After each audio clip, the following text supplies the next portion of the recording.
Our main guide and teacher, Buddha Shakyamuni, gave tremendous amount of teachings. To put them all down in writing would fill thousands of volumes of scriptures. But they all are mainly concerned with one thing: how this mind is and how it behaves, how it really is, and how it only seems to be. Everything that the Buddha taught involves this subject. If you want to go into great detail, we can say that the Buddha gave 84,000 different sections of the Dharma to counteract the 84,000 different disturbing emotions he observed in sentient beings. Still, we can condense all these teachings into a single point, teaching on how mind seems to be and how mind really is.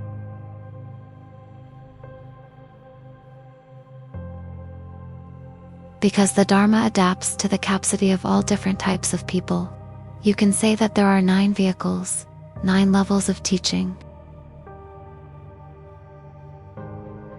People differ. Some are sharp-minded, some are of average intelligence, and some are dull-witted. Each of these categories can again be divided into 3 types, so that there is a total of 9 types, and thus 9 levels of teachings, 9 vehicles.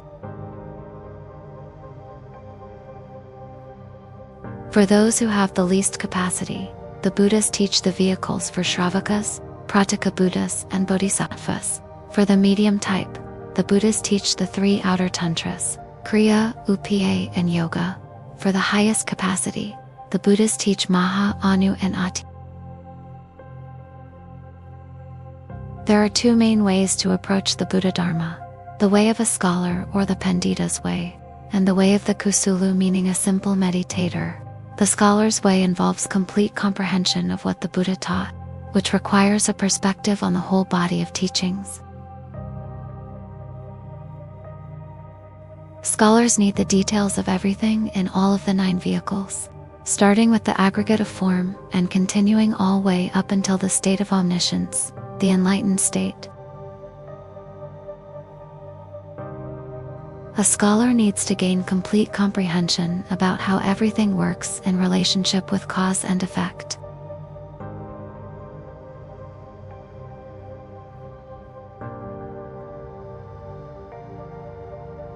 In contrast to this is the path of a Kusulu, a simple meditator. For this type of person, the main point of the Buddha's teaching involves nothing more than understanding the difference between recognizing and not recognizing mind essence.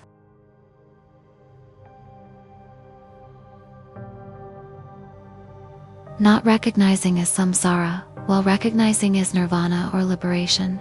It's from this perspective that we say that all of the Buddhist teachings are simply about the mind.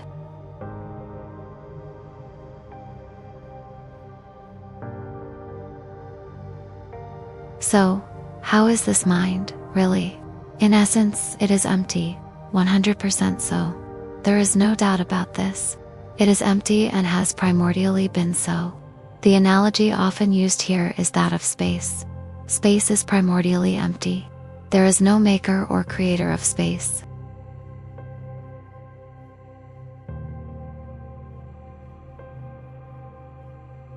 The mind as it really is empty. How it appears or seems to be is that there is a nature that cognizes.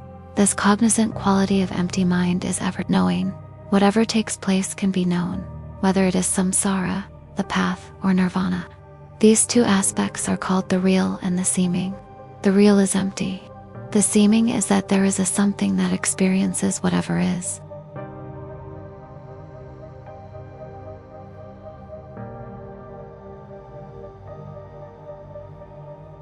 The essence of mind includes the 3 kayas of the Buddhas. You can say there is the Buddha, which is empty essence, the Buddha, which is cognizant nature, and the Buddha, which is all-pervasive capacity. Rather than being 3 different types of Buddha, they are indivisible. And this indivisibility is itself the Svabhavika Kaya, the essence body.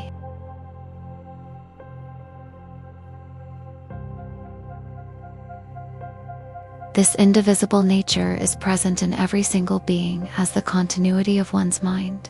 If we recognize this indivisible nature as our natural face, we don't need to seek a Buddha elsewhere.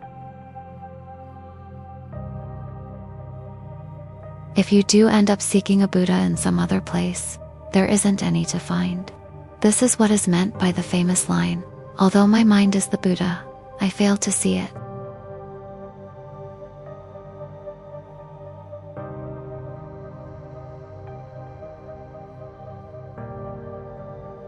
This Buddha nature is present in everyone, just as oil is naturally present in a sesame seed.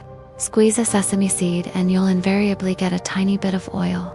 Likewise, this Buddha nature is present in everyone, from Buddha Samantabhadra down to the tiniest insect.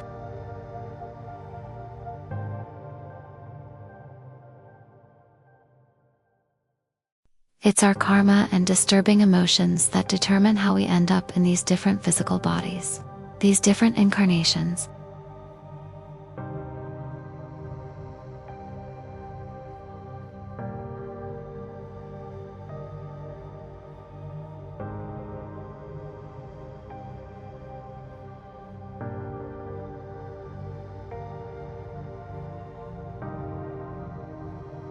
The extent to which we can comprehend this makes an incredible difference.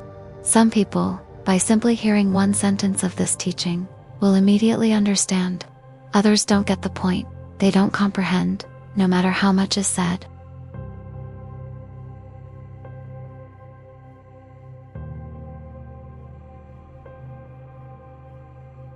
Whether one understands or not is dependent upon what particular body supports, and what particular type of mindset this Buddha nature is connected to.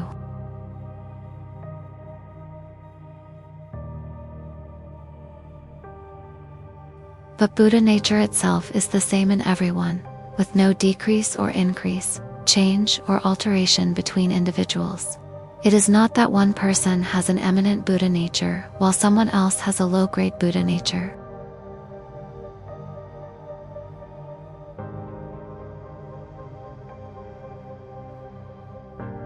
It is not that Buddha Samantabhadra has a really wonderful Buddha nature, while a dog or a pig has an inferior Buddha nature, or maybe none at all. There is actually no difference whatsoever between their essential Buddha natures.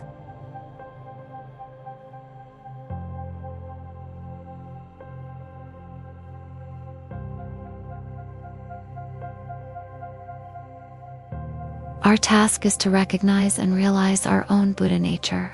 However, if we are in a body that is incapable of this, we can't do so. Even the strongest animals, like elephants and tigers, have no way to realize their own nature.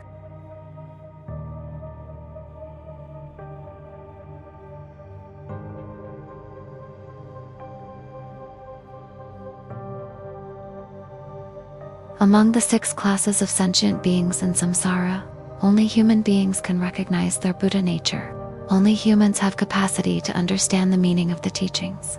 We may be living in a dark age, but we still have the ability to recognize our own nature.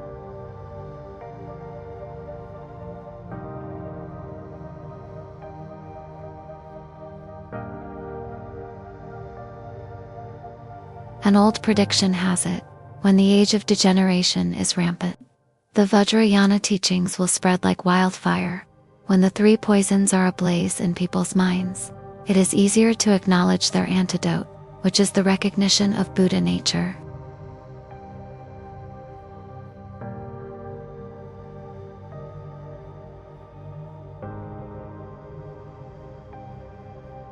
Among the 3 realms, the realms of desire, the realms of form, and the realms of formlessness, it is in the realms of desire that the 3 poisons are most acutely present in beings' minds. In the realms of form and formlessness, there are hardly any disturbing emotions.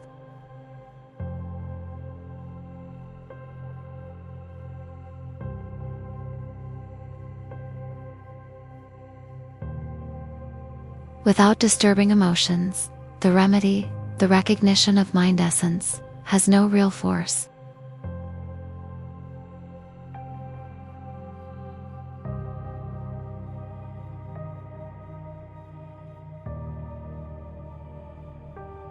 I'm only telling you this to give you the background story.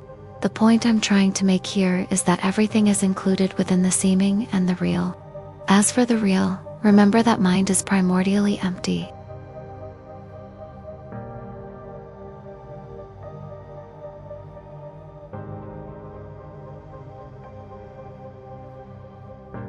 It is original wakefulness that is empty in essence, cognizant by nature, and all-pervasive in its capacity.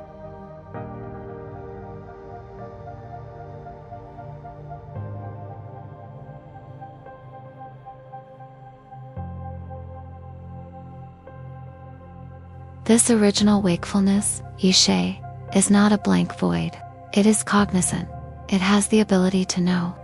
When we talk about the real, the original, this is what it is.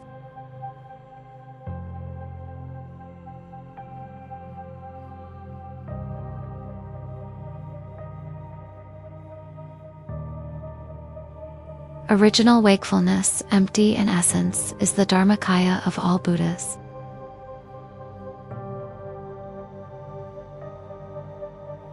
Original wakefulness, cognizant by nature, is the Sambhogakaya of all Buddhas.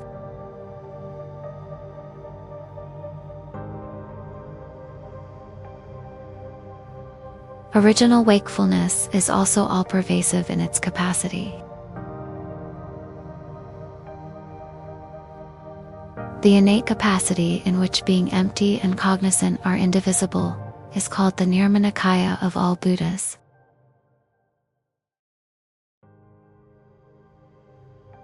These three kayas form a single indivisibility, the Svabhavika kaya, which is our own mind. This original basic reality present in oneself, as opposed to the seeming, is exactly what we call Buddha nature.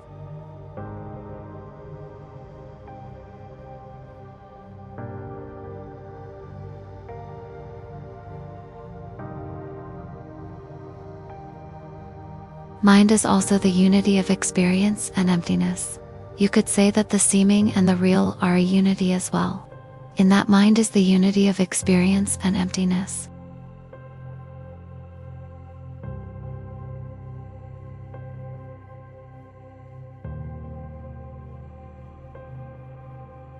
Exactly how this is possible is described like this.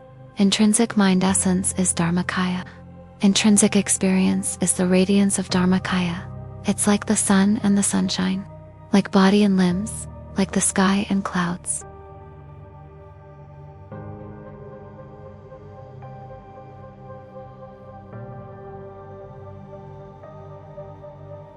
The seeming is the expression of the real in the very same way.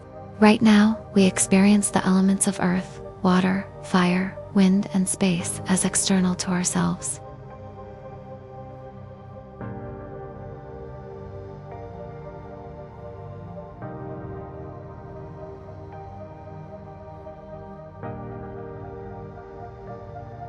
They appear to us through our five senses, don't they? The seeming presence of that which experiences as mind. Without mind, would there be anything that appears?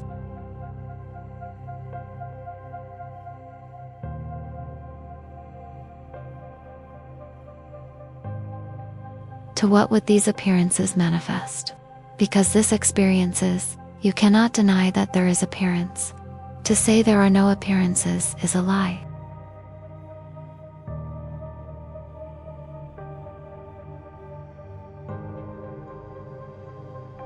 You cannot deny the seeming reality of appearances, because what appearances is mind. But remember, this mind is empty.